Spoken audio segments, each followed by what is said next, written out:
the top our news here at 6 o'clock, an age-old dream becoming a reality. A local inventor has discovered a way, hear this, to use water to run your car. It's a major breakthrough that will no doubt make motorists happy. And as Ralph Robinson explains, the Pentagon is They killed him, guys. interest in this project. Water has always been considered a precious commodity, but Stan Meyer's invention may make it even more valuable. He has developed what's called a water fuel cell. It has taken the place of his old gas tank. The water fuel cell breaks down water molecules into oxygen and hydrogen. The hydrogen is used to run his dune buggy. I don't care if you use rainwater, well water, city water, ocean water. If you don't have They killed him when they found out this, guys. If you don't have any snow available to you, you use salt water because there's no adverse effect to the fuel cell. Meyer started working on this project 4 years ago. He's not a scientist. He isn't even a chemist. In fact, he never graduated from college. Myers was determined, he says, to design something to protect this country from oil embargoes. And we've calculated that They killed him. That's sad, guys. from Los Angeles to New York, we would roughly use 22 gallons of water. The Pentagon flew a lieutenant colonel in last week to look at Meyer's invention. There's talk of possibly using it in the Star Wars defense program and to run army tanks. Myers is currently perfecting a water fuel cell for cars that will cost about $1,500. He says it won't need any maintenance and you won't have to replace it. It'll be at least 2 years before the fuel system goes into mass production. They killed him. The fuel people did. But it'll put a smile on the face of those who've had to say at one time or another, fill her up. I'm Ralph Robinson. As you can see, many patents have already been received, and many more are forthcoming. Car that runs on water instead of gasoline. Can it be true? Well, inventor Stanley Meyer made an announcement today in Colorado Springs. He says he's come up with a device that will hook up to any engine and allow it to run on good old H2O. News 13's Kurt Goff tonight on the possible impact of the water fuel cell.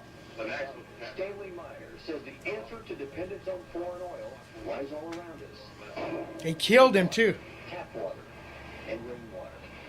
Any kind of H2O, he says, can power just about every type of engine. How? With the water fuel cell. It fits in the palm of his hand, but it could revolutionize the world. You're talking about a pollution-free, totally new source of energy, the voltage disassociation of water. The fuel cell converts water into a gas, hydrogen oxygen, which is released in the form of thermo-explosive energy. So the water fuel injector simply replaces the spark plug. We hook it to a hydrogen computer system which regulates and meters the flow going into the injector. It processes the water in such a way to release this thermal explosive energy. The man who invented an engine that can run on water says he's been offered $1 billion in cash by oil-producing countries to sell his patent. So far, he hasn't sold.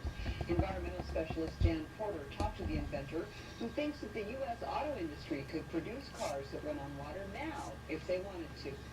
Our industrial base in the world is based on the utilization. Stan Meyer has a car that runs on water, and that's drawing crowds at this year's Extraordinary Science Conference in Colorado Springs. Myers has developed what is called the water fuel cell injector.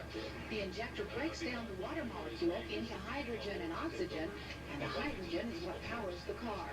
Basically, all we do is replace the spark plug and replace it with the water fuel cell injector, which you see right here. We simply feed ordinary, non-processed water, processed water in here, and as the water goes into the injector, it hits a very high pulse voltage frequency, which instantly converts it into thermal explosive energy, and as a result, we can run this car down the road on water. Meyer's invention was introduced in Britain earlier this month, and now the Brits have followed him here. We recently took a scientific delegation to witness Stan's work, to really evaluate it, and came back saying, this is one of the most important inventions of the century. Hear that, guys? For 15 years, Meyer's been fighting to get his inventions taken seriously. Most inventors have to be a loner. You have to be somewhat thick-skinned and don't rely on other people to support you, because they will not. More times than not, an invention is really stolen from the inventors. Even in my prior development of high technology, I've had patents taken from it. I learned from the School of Hard Knocks to be very cautious. Myers always stood out against the crowd. He has no formal qualifications as a scientist because he didn't want to graduate from high school. Leaving early, he goes straight into research at the high-powered Battelle Institute in his native Ohio. See, that's how messed up this world is that if you come up with a water gas car, they'll kill you. Implications.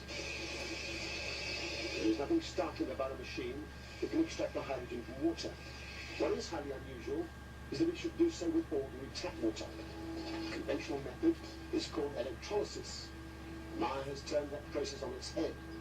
Unlike electrolysis, his device doesn't use up large amounts of electric current, nor does it produce an enormous amount of waste heat.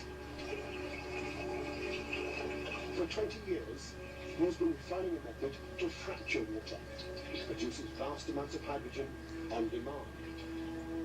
This is not his latest apparatus. He was unwilling to let us point a camera at that. This is the simple device he used to convince a reluctant patent office that his revolutionary concept actually works. They'll kill you if it works, guys. Alloy rods, acting as electrodes, are housed in a perspex container that's filled with water. Normal mains voltage is fed in through a transformer, but critically, there is virtually no current consumed, less than half an amp. The result is dramatic. Hydrogen falls off with the flick of a switch. Meyer claims the key is his electronics, which pulses electricity rapidly across the rods for up to 20,000 cycles per second. In a way that's not readily apparent, this process transforms the equation. Whereas in conventional electrolysis, 3 times as much energy is consumed as is produced in the form of hydrogen fuel, in Meyer's apparatus, the reverse is true. It appears to produce several 100% more energy than it consumes.